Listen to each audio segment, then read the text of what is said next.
Hi, how are you all doing? Some of you may have seen my video just recently on bike joring. Bike joring is like dog sledding, but with your dog and a bike.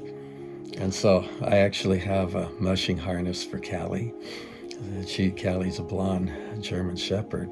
She loves to run, so I have a harness for her. And then I clip my lead into like the back of her tail, which is the end of the harness, so that's why she can actually pull using her whole weight rather than just only her chest, but her back legs are able to pull as well. And then I have the about 7.5 foot lead to my bike, which is the head post, not the handlebars. And so as we take off, she's running and I'm pedaling behind her. So this allows her to run as fast as she wants to run. And she thoroughly enjoys it. But in doing so, she's had to learn commands. For example, if I want her to go left, I'll say ha. If I want her to go right, I'll say G. And we need to do this because sometimes we'll see someone coming toward us on the trail, especially with the little dogs. Little dogs kind of like to yip and yap a lot, and they'll sometimes charge at Cali. So I may say ha, meaning we go to the left side of the trail to pass the dog or whoever, or I'll say G, then she knows to go to the right. So we've worked on this and trained on it. We need to stop, like if we're passing a driveway or something, I'll say something, whoa, or we'll slow down, hey, let's stop or something, but she'll feel my brakes and she knows just to stop right at the right speed. If someone is going to walk by us and it's real narrow, then I'll have her stop and I'll choke up on the lead and have her sit down. I'll put myself and the bike between Callie and the person, even though Callie will be very friendly. They don't know that, so I want to give them a feeling of safety. But it's much like God. Callie can't see me. She's only looking ahead, but I'm behind her and I'm tethered to her.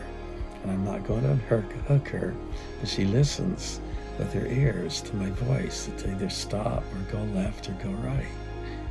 And that's how it is with God. Sometimes we ask God, where are you? I don't see you. We sometimes feel like we're left alone. And it's often in those times that God is with us, but he's right behind us. And we're tethered to him. And he's not going to let go.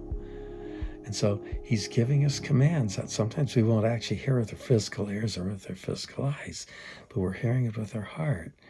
And that's where we learn to spend time with Jesus, to start listening to his commands, his voices, so we learn to trust even though we don't see or hear. A verse I want to read you, actually part of two verses, it's Isaiah 30, part of verse 20 and part of verse 21. It says, he will still be with you to teach you. You will see your teacher with your own eyes. Your own ears will hear him. Right behind you, a voice will say, this is the way you should go, whether to the right or to the left. That's a New Living Translation, Isaiah 30, part of verse 20 and 21. So oftentimes we want to see with our eyes and hear with our ears, but the voice is behind us and it's God's voice. So think about that. Try practicing listening to God's voice sometimes coming behind you. And he might say to you, gee, or he might say, ha. Have a great day.